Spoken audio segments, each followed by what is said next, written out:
I actually doing this right now? Yes, I am, aren't I? So nice to hear some new stuff being played. You know, it's been a while to hear some new stuff. I tell you are the tip of the hour right now, my friend. I feel like the tip of the hour, Steve. That's the no, arrow.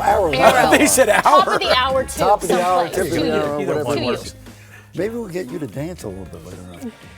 I saw the gentleman earlier not dancing, so I think I'm going to put on that same rule for myself. You don't want to see me dance. Yes, we do. You just never know. You just never know. All right. White guy from We have Newport to Beach. pay a ticket to go see that, right? Yeah, exactly. Is there anything whiter than a white guy from Newport Beach? That's what I'm saying. So you don't want to see me do the Carlton for an hour? That's what you're going to get from me. Mark McGrath has a lot going on. He's got a tour at Sugar Ray. He's got his first solo album, plus a pair of movies, including the latest Sharknado movie, which is set this time in Washington, D.C. Ben. Oh, Martin. How you doing, man? Ellen, the kids? She's good. She's good. She says hi. She wanted to be here, but it's kind of hard for her to get on a plane now. You know what I'm saying? Madam Vice President, this is my brother-in-law, Martin. I'm the good-looking one. Yeah, now you know how I feel. I like her. One by one, I'll beat you down. Oh, hell no. Oh, hell no. Bit by bit, I ain't messing around. Oh, hell no. Oh, hell no. God bless America. Look at that cinematic masterpiece. Wait a minute. I had no idea. We weren't ready for this. So Mark Cuban is the president. He's the president. Okay. And Coulter is the... Ann Coulter is the vice president. So they've got a sense of humor over there at Sharknado. And she is the loveliest person in the world. You know, I've seen her in Bill Maher, and I'm like, great, we're going to get along like a house on fire on the set. Mark, she was sitting in this chair 2 days ago? Yeah, a couple days ago. Yeah. People go crazy when we have her on. Yeah. They get all up and tight and absolutely. angry and... But if you know her personally, and people don't believe me about this, she's really a friendly, warm person. I said the same thing, and obviously she's very polarizing, and I felt the same way. I felt like I had a best friend when I left, and I mean that with sincere honesty. She's fun. She makes fun of herself. She's down to earth. I think she knows what she's doing. You know, she's found her lane, and it works And for she's her. very self-deprecating. Very self-deprecating, which is something I love in people. You understand that, I right? do. I've made a career out of it in Hollywood. You self-deprecate too much. Do you understand that? I do understand that. You always tell me that. There's a line between healthy self-deprecation and self-loathing. Well, what about a marginally talented guy from Newport Beach that's Oh, still here in the we game go. after Here we 20 years? Here No, we I go. mean it. You forgot to add Steve, white. do I have a white. great voice? Right now you're just speaking. No, do I have a great voice? No. Thank you. No. So now you're just saying what I'm saying. Look at me. Does Mick Jagger have a great voice? Does he have a great voice? Technically, no. Okay. Charismatically?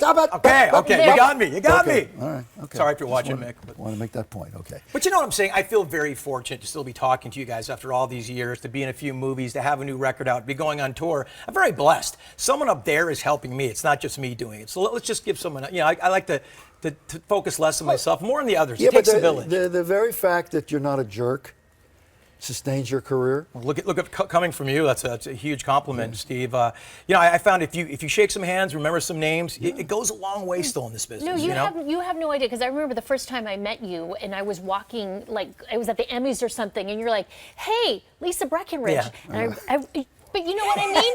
I'm like, oh my gosh. You owned her for life. Mark McGrath, said my name. Oh my gosh. How can I be a fan? I wake up with you guys every morning. I feel like I know you, like we all do. That's why we love Good Day LA. And Steve, I mean, you're like a paternal instinct to me. I really appreciate everything you've done. I mean, and this show is like that. So I'm like, Lisa. Hold on. Do people know? I mean, like you guys. Steve, I've said this story a million times. I'm going to say it again. And when I started at Extra there, I was very scared, didn't know what I was doing. Steve took time away from his busy schedule and life to come down and meet with me for dinner, give me some advice, give me some expertise, and give me shortcuts in the industry. I'll never forget it. He's a better guy than you think he is, and that's an amazing thing. No, but we all know how great he is. Yes. You know, I mean, it's a testament to the celebration you guys have. Well, I know, and that was so sweet. You called in. You called on the anniversary that was so show. Sweet that you Kidding called me? in. I felt bad. I was in between like Regis and Don Rickles. I'm like, sorry, Steve, just that's get through right. me. Don's coming. Just hold on. Just get through me. Rickles. Wow. That was an honor to be a part of that, Steve. That was fun. Yeah. That was Rickles, the great line Rickles once said. Somebody said to him, you know, Steve, do you have any advice for him at this point in his career? He said, frankly, I don't care. He's still whip He smart. still doesn't I mean, miss anything. amazing. He still does about 50 shows a year, doesn't he? He does. I saw him about a year and a half ago, Yeah. and it's Rickles, so it's great. But back to you. All right, you grew up, you're really from Connecticut. People don't know that. We think of you as a Californian The- boy. I was born in Hartford, Connecticut, but I moved out here in the mid '70s when I was a young boy. So for all intents and purposes, I was raised Southern California. What was Sugar Ray's name before it was Sugar Ray? It was the Shrinky Dinks, and it was that toy, the Shrinky Dinks. I love Yes. Shrinky They're Dinks. awesome. You know, every time there's a Teenage Mutant Ninja movie turtle or some kind of trend, Yeah. the Shrinky Dinks becomes popular again. We got signed to Atlantic, and they're like, Hasbro, whoever makes the toy, said, "Oh, that's great. You got signed to Atlantic Records.